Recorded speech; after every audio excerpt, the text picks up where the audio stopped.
Good morning, and welcome back to Daily Dhamma, a letter to our children. Today is February 12th, and our reading is The Middle Way.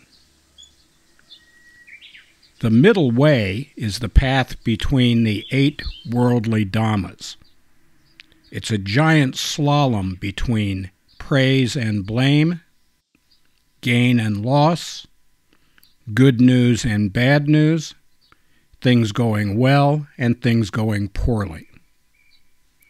We're advised to stick to the middle and avoid anything ending in ST, best, worst, first, last, most, least, richest, poorest, etc.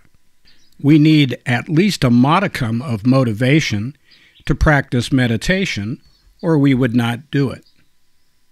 But if we desire it too much, we run the risk of craving. The Buddha taught us to avoid extremes and chart our course down the middle of the stream between the way of slackness and the way of tension.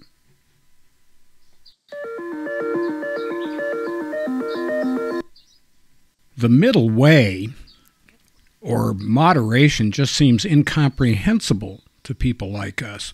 We don't have a variable speed switch. It's either set at 0 or 150, and there's just nothing in between. It just kind of goes back and forth loosely in the slot. And I don't think we're alone. Especially in modern times, we seem to be driven by the need to be on top of absolutely everything. We've got to have the right podcasts, and we got to watch the right news station, and we got to read the right books, and we got to have the right opinions about everything, and it makes a person crazy trying to track all that stuff down. The Buddha, on the other hand, had the right idea. Once we're in the middle of the stream, he said, the Buddha said, and we stay away from the banks, that stream is going to carry us all the way to the sea. And it's irresistible.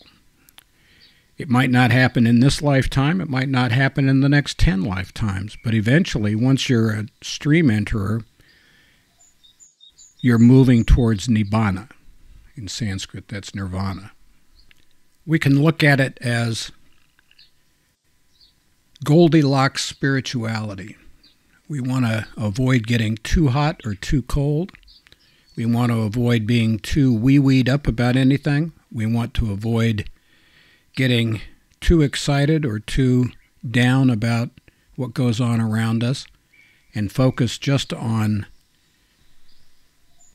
calming our mind and taming our heart.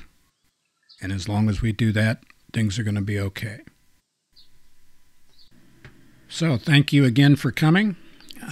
We hope that you've given us you've subscribed and given us a like if you're so inclined. The books in both paperback and Kindle version are available on Amazon, and we'd love to see you pick those up as well.